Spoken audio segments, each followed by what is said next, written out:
Hello everyone, welcome to exam ट्रेजी।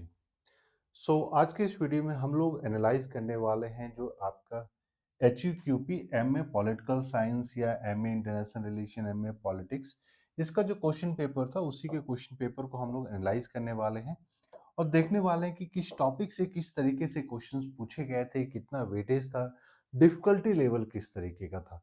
तो पूरे question को डिटेल में एनालिसिस करेंगे। जितने भी ऐसे कैंडिडेट हैं जो 2024 के लिए आप लोग प्रिपरेशन करें 2024 के लिए, तो ये वीडियो आपको पूरा देखना चाहिए।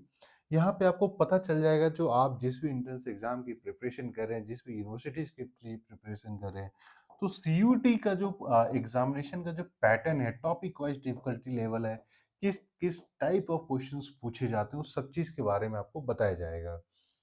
और एग्जाम ट्रेजी की तरफ से online classes, study material, question bank, सब टेस्ट सीरीज सब कुछ प्रोवाइड की जाती है। तो उसके लिए आपको 8448878849 पे कॉल या मैसेज करना है and will be sharing all the details.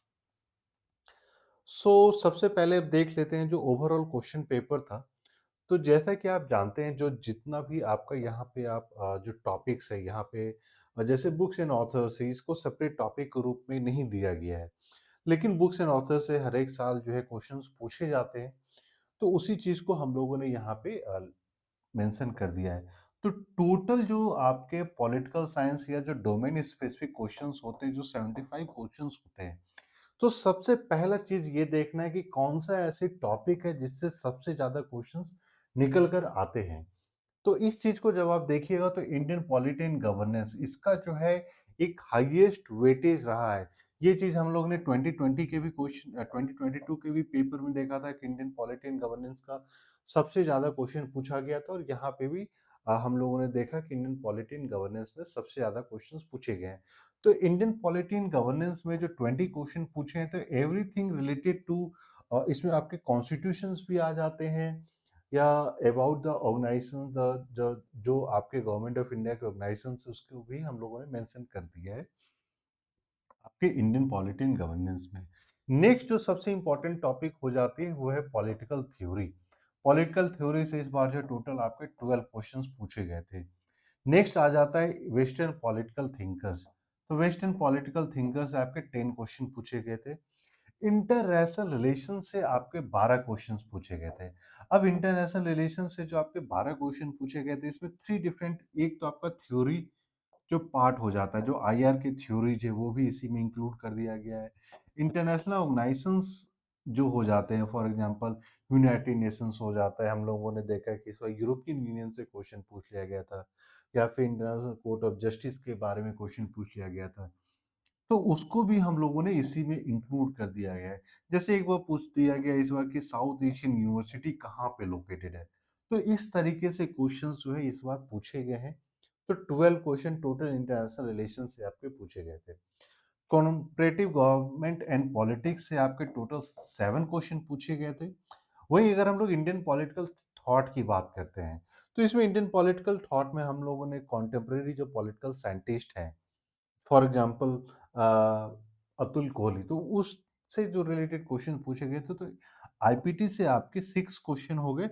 Books and authors, books and author एक इंपॉर्टेंट सेगमेंट है। लास्ट ईयर हम लोगों ने देखा था कि 8-9 क्वेश्चन पूछे गए थे, इस बार सिर्फ 6। और जो जनरल इशू है, जनरल इशू में ये करंट अफेयर तो नहीं है, लेकिन वो इकोलॉजी या एनवायरनमेंट से क्वेश्चंस पूछे गए थे। तो इस चीज को भी हम लोगों ने यहाँ पे मेंशन कर दिया है। तो इस तरीके के डिस्ट्रीब्यूशन से अब आपको पता चल जाएगा कि किस तरीके से क्वेश्चंस किस टॉपिक पे सीयूईटी का फोकस रहा है। इम्पॉर्टेंट है कि एक सेपरेट वीडियो में हम लोग जो है 2022 के पेपर को, 2023 के पेपर को, दोनों को कंपेयर करके भी दिखा देंगे। आपको एक ट्रेंड या एक पैटर्न का पता चल जाएगा। एक सेपरेट वीडियो में हम लोग बातें करेंगे जेएनयू के कट ऑफ के बारे में, हर एक पॉलिटिकल साइंस, इंटरनेशनल रिलेशन या एमए पॉलिटिक्स से कट ऑफ के बारे में, और फिर देखेंगे कि किस तरीके से आप कौन कौन से टॉपिक को करके उस कट ऑफ को कवर अप कर पा रहे हैं, मैच कर पा रहे हैं, क्लियर कर पा रहे हैं। यहाँ पे हम लोगों ने ये ग्राफ बना दिया है। यहाँ से आपको ये पता चल जाएगा कि किस तरीके से जो आपके जो टॉपिक के डिस्ट्रीब्यूशन है, जिसका बार ग्राफ आपका बड़ा हो गया, यानी इसका वेटेज ज़्यादा हो जाता है। तो फॉर क्लियरिटी ऑफ अंडरस्टैंडिंग ये आपको यहाँ से पता चल जाएगा। सो नेक्स्ट इम्पॉर्टेंट आ जाता है जो क्वेश्चंस के वेटेज को लेकर। अब देखिए ये चार्ट आपको देखना बहुत ज़रूरी है क्योंकि इंडियन पॉलिटी का जो वेटेज है इन टर्म्स ऑफ अगर हम लोग क्वेश्चंस की बात करें, जैसा कि जानते हैं कि 75 क्वेश्चन जो है आपके डोमेन स्पेसिफिक टॉपिक से पूछे जाते हैं। तो 75 क्वेश्चन मतलब 75 में से 20 आपके सिर्फ इंडियन पॉलिटी से थे। लेकिन वहीं अगर हम लोग वेटेज की बात करते हैं तो 26.7 यानी 1/4 वेटेज जो है आपका सिर्फ इंडियन पॉलिटी एंड गवर्नेंस है। तो आप ये समझ सकते हैं कि इंडियन पॉलिटी एंड गवर्नेंस एक ऐसा टॉपिक है जिसको कि आपने अच्छे से नहीं किया तो आप नहीं सोच सकते हैं सीयूईटी एग्जाम क्रैक करके जेएनयू में एडमिशन लेने का। दिस मीन्स अगर आपको सॉरी अगर आपको जेएनयू जाना है तो इंडियन पॉलिटी एंड गवर्नेंस का जो ये टॉपिक है ये सबसे पहले आपको कवर अप करना पड़ेगा क्योंकि ये इसका हाईएस्ट वेटेज है। नेक्स्ट इंपॉर्टेंट वेटेज की टर्म में हम लोग बात करते हैं तो आपका पॉलिटिकल थ्योरी, इंटरनेशनल रिलेशन और पॉलिटिकल थ्योरी, तो ये दोनों 16-16% है। मतलब कि अगर आप दोनों को ऐड कर देते हैं 26 ये हो गया, 16 16 32 ये हो गया, तो अराउंड 58% आपका सिर्फ 3 टॉपिक से कवर अप हो रहा है। नेक्स्ट आ जाता है आपका western political thought. Western political thought का जो वेटेज परसेंटेज की अगर हम लोग बात करते हैं, भले ही 10 क्वेश्चन पूछे गए हैं, लेकिन वेटेज अगर बात करें तो ये है आपका 13%। तो प्लस इसमें आप 13% कर दीजिए, तो ये लगभग आपका हो जाता है 71%। तो इस तरीके से आपको देखना पड़ेगा कि आपको प्रायोरिटी वाइज ये क्लियर करनी पड़ेगी कि सबसे पहले हमें कौन से टॉपिक को कवर करना है, उसके बाद मेरा कौन सा वेटेज होना चाहिए, थर्ड कौन सा टॉपिक होना चाहिए जो हम लोग को कवर अप करना है। बहुत सारे कैंडिडेट ऐसे हैं, जो स्टूडेंट ऐसे हैं जो इन सारे मिस्टेक्स किए हैं। अगर आपने इन सारी चीज़ों को नहीं देखा, तो फिर आप कहीं न कहीं अपने टाइम को एडिक्वेटली डिस्ट्रीब्यूट नहीं कर पाइएगा और अगर आपने डिस्ट्रीब्यूट नहीं किया तो आप यूटिलाइज़ भी नहीं कर पाइएगा। नेक्स्ट आ जाते हैं क्वेश्चन टाइप में। क्वेश्चन टाइप के किस तरीके से क्वेश्चंस पूछने का तरीका है। तो इस बार हम लोगों ने देखा जैसे कि एमसीक्यू, एमसीक्यू का मतलब हो गया कि फॉर एग्जांपल मान लीजिए महात्मा गांधी कौन से मैगजीन को एडिट करते थे, 4 ऑप्शन दे दिया गया। तो ये 4 ऑप्शन वो सिंपल टाइप के हो जाते हैं। सो यहाँ पे हम लोगों ने देखा कि टोटल 41 क्वेश्चन थे। मल्टीपल स्टेटमेंट मतलब कि कंसीडर द फॉलोइंग और उसको लेकर जो आपको 4-5 स्टेटमेंट दे दिया गया है। तो इस टाइप के 10 जो है आपको मिले हैं क्वेश्चन इस बार के पेपर में। वहीं अगर असर्शन रीजन की बात करते हैं तो टोटल 7 असर्शन रीजन पूछे गए थे। मैच द टाइप क्वेश्चन की बात करते हैं तो 7 मैच द टाइप क्वेश्चंस पूछे गए थे। स्टेटमेंट टाइप की बात करते हैं तो 6 स्टेटमेंट टाइप क्वेश्चन। और क्रोनोलॉजी, क्रोनोलॉजी बहुत इंपॉर्टेंट है क्योंकि इस बार भी हम लोगों ने देखा कि 4 क्वेश्चंस आपके क्रोनोलॉजी के आते हैं। अब देखिए ये कभी-कभी रिलेटिवली इजी भी हो सकता है, डिफिकल्ट भी हो सकता है। लेकिन इसमें अगर आप 1-2 भी जानते हैं तो या फिर मैच द टाइप में हम 1-2 भी जानते हैं, तो ये सारे क्वेश्चंस आसान हो जाते हैं सॉल्व करने के। सबसे ज़्यादा डिफ़िकल्ट आपके असम्पशन रीजन होते हैं या स्टेटमेंट टाइप होते हैं क्योंकि उसमें आपको दोनों क्वेश्चंस देखने होते हैं। तो ये मान लीजिए 7 4 11 हो जाते हैं तो एटलीस्ट 10 क्वेश्चन तो ये 100% आपके सही होने ही चाहिए। इस तरीके से आपको प्रिपरेशन करनी चाहिए। नेक्स्ट आ जाते हैं इसी क्वेश्चन टाइप को जो हम लोग ने किया है तो अराउंड 41 क्वेश्चन आपके अगर एमसीक्यू टाइप आते हैं तो 54 क्वेश्चन आपके एमसीक्यू टाइप आ जाते हैं, सिंपलर स्टेटमेंट टाइप क्वेश्चंस आ जाते हैं। और बाकी इधर फिर 45% में आपके सारे क्वेश्चंस जो हैं आ जा रहे हैं। तो एमसीक्यू के बाद नेक्स्ट हम लोगों ने इस बार देखा कि जो मल्टीपल टाइप क्वेश्चंस के जो है जो नंबर्स है वो इंक्रीज कर दिए गए थे। ये 10 थे। असर्शन रीजन 7 था, मैच टाइप, स्टेटमेंट टाइप। तो ये जो क्वेश्चंस हैं ये आपको थोड़े से ट्रिकी हो सकते हैं। तो उस तरीके से अब हम लोग को प्रिपेयर करना है तो पहला फोकस यही होना चाहिए कि एमसीक्यू टाइप क्वेश्चंस को जितना ज़्यादा से ज़्यादा सॉल्व कर सके। क्रोनोलॉजी वाले जो क्वेश्चंस होते हैं रिलेटिवली इजी होते हैं क्योंकि आप 1-2 क्रोनोलॉजी सही समझ सकते हैं। फॉर एग्जांपल अगर मान लीजिए बोल दिया गया कि प्रेसिडेंट ऑफ इंडिया कौन-कौन से हैं, उनको सीरियल ऑर्डर में अरेंज कीजिए। तो वो आसान हो जाता है। मैथ द टाइप में 1-2 भी अगर आपको आता है तो आप आसानी से सॉल्व कर पाते हैं। नेक्स्ट आ जाते हैं डिफ़िकल्टी लेवल पे।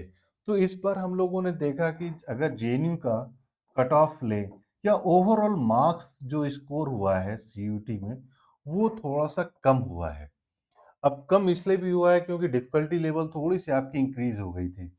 तो अब देखिए ईज़ी आपके टोटल जो 75 क्वेश्चंस पूछे गए थे, 75 में आपके डिफ़िकल्ट क्वेश्चन अराउंड 23 थे। मीडियम आपके 20 थे और ईज़ी की अगर हम लोग बात करें तो 32 था। तो रिलेटिवली डिफ़िकल्टी लेवल थोड़ा-सा इंक्रीज़ हो गया था और डिफ़िकल्टी लेवल में हम लोगों ने ये भी दिया है जो आपके जो मल्टीपल स्टेटमेंट टाइप क्वेश्चन्स थे, वो थोड़े से ट्रिकी थे तो उसको हम लोगों ने डिफ़िकल्टी लेवल में इंक्रीज़ कर दिया है। तो अब आप समझ सकते हैं जो सीयूईटी का आपको प्रिपरेशन करना है तो इसके लिए किस लेवल का आपको प्रिपरेशन करना होगा।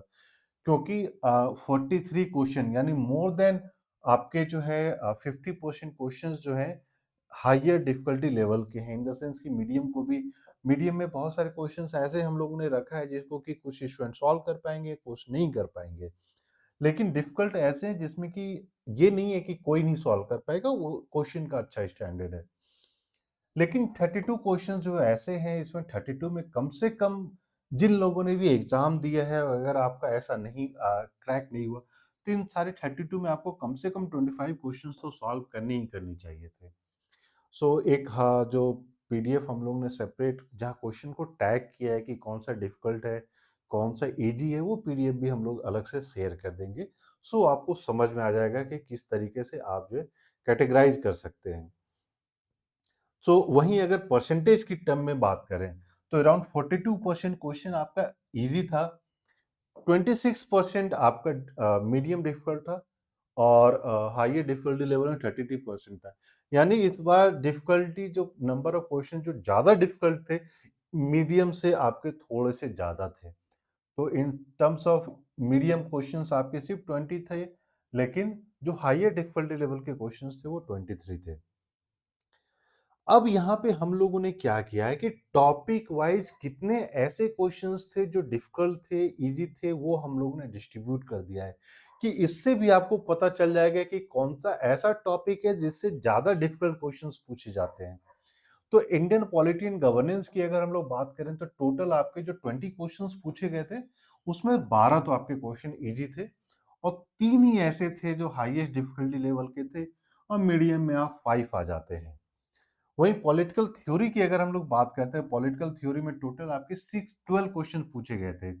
लेकिन उस 12 क्वेश्चन में आप कंपेयर कीजिएगा तो 6 यानी 50% आपके वो डिफिकल्ट क्वेश्चन ही पूछ लिए गए थे।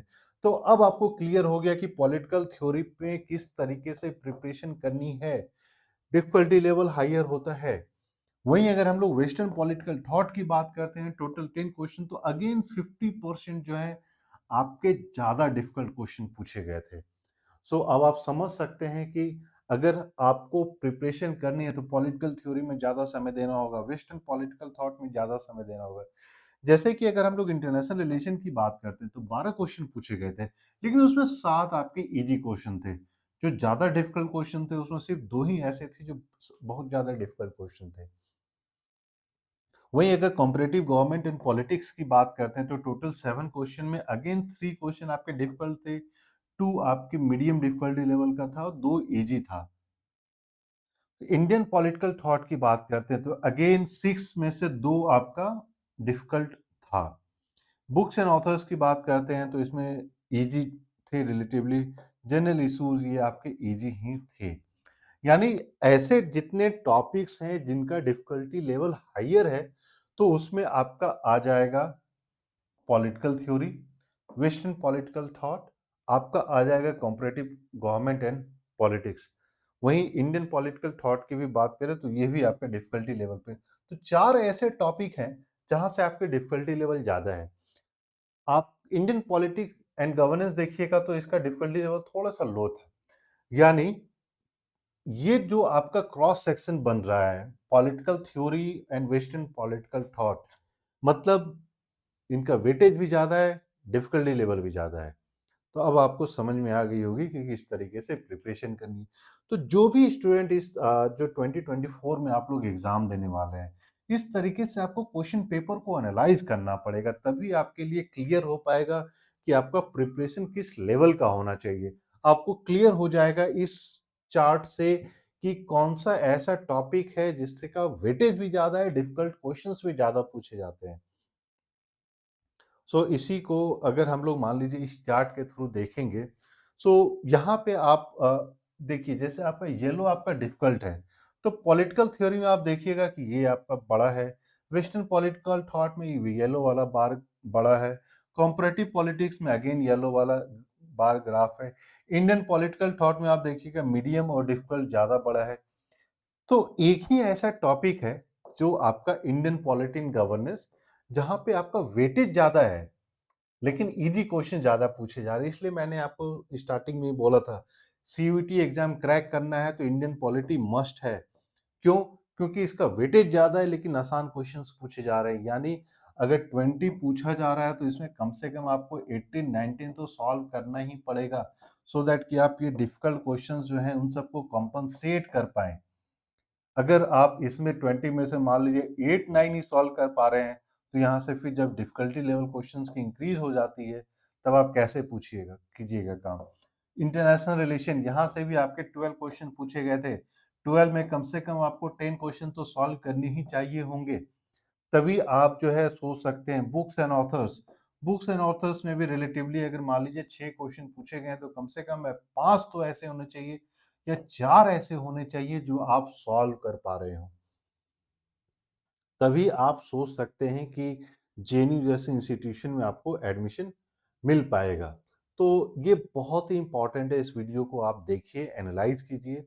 आप सोचिए कि इसमें आपने कहाँ कमी रख दी थी। आप अगर 2023 के लिए आपने प्रिपरेशन किया है, तो उसमें क्या प्रॉब्लम हो गई थी, क्या गलती हो गई थी, सो दैट आप जो है अगर 2024 में एग्ज़ाम देना चाह रहे हैं, तो उन सारे पॉइंट्स को आप कवर अप कर पाएँ। और जैसा कि मैंने आपको बताया तो एग्ज़ाम तेज़ी की तरफ से ऑलरेडी क्लासेस स्टार्ट हो गई है। तो जो क्लासेस का हम लोगों का जो तरीका होता है, सबसे पहले हम लोग प्रीवियस पेपर्स देते हैं कि आप उस प्रीवियस पेपर्स को देखिए, कैसे क्वेश्चंस पूछे जा रहे हैं। इस टाइप के एनालिटिकल वीडियोज़ के थ्रू आपको समझ में आएगी कि क्वेश्चंस कैसे पूछे जा रहे हैं, किस टॉपिक से कितने डिफिकल्टी लेवल के क्वेश्चंस पूछे जा रहे हैं। नेक्स्ट हो जाता है कि आप प्रिपरेशन कीजिए, आपको स्टडी मटेरियल दिया जाता है, कंप्लीट स्टडी मटेरियल दिया जाता है कुछ तो, और ऑनलाइन क्लासेस होते हैं, रिकॉर्डेड लेक्चर्स होते हैं, उसको देखिए। स्टडी मटेरियल के थ्रू आपके सारे टॉपिक्स कवर अप हो जाते हैं। फिर आपको वो books by books cover up नहीं करना पड़ता है, क्योंकि एक पार्टिकुलर बुक में कौन से टॉपिक इम्पोर्टेंट है, कौन सा चैप्टर इम्पोर्टेंट है, वो डिसाइड करना बहुत ही मुश्किल हो जाता है। हर एक स्टूडेंट का 50% से 60% समय तो वो बुक्स में ही पढ़ने में चला जाता है, और लास्ट में रिवीजन में भी प्रॉब्लम आती है। और लास्ट में जो है फिर आपको टेस्ट सीरीज प्रोवाइड किया जाता है, सो दैट कि आप अपने प्रिपरेशन को इवैल्यूएट कर सकें, क्योंकि अगर आपने प्रिपरेशन को इवैल्यूएट नहीं कर पाया तो आपको पता नहीं चलेगा, जो भी टॉपिक आपने कवर अप किया है वहाँ से क्वेश्चंस निकल कर आ रहे हैं तो आप सॉल्व कर पा रहे हैं कि नहीं कर पा रहे हैं। इसीलिए टेस्ट सीरीज बहुत ही इंपॉर्टेंट हो जाता है। तो ये पूरा एग्जाम ट्रेजी की तरफ से प्रिपरेशन कराने का पूरा स्ट्रक्चर है। जितने भी ऐसे कैंडिडेट हैं जिनको ऑनलाइन क्लासेस चाहिए, तो फटाफट कॉल या मैसेज कीजिए ऑन द नंबर, यहाँ पे नंबर मेंशन है 8448878849 पे, और आपको क्लासेस के बारे में सारा डिटेल्स दिया जाएगा। आपको ये वीडियो पसंद आए तो प्लीज़ लाइक कर लें, और चैनल को भी सब्सक्राइब कर लें अगर आपने चैनल को सब्सक्राइब नहीं किया है, और नोटिफिकेशन बेल भी दबा लें, सो दैट जितने भी इंपॉर्टेंट अपडेट्स होते हैं प्रिपरेशन रिलेटेड, एग्जाम रिलेटेड, वो सारा आपको मिलता रहे। इसके अलावा भी कोई क्वेश्चन है तो आप कमेंट बॉक्स में कमेंट कर सकते हैं या फिर कॉल या मैसेज कर सकते हैं। So thank you and we wish you all the best.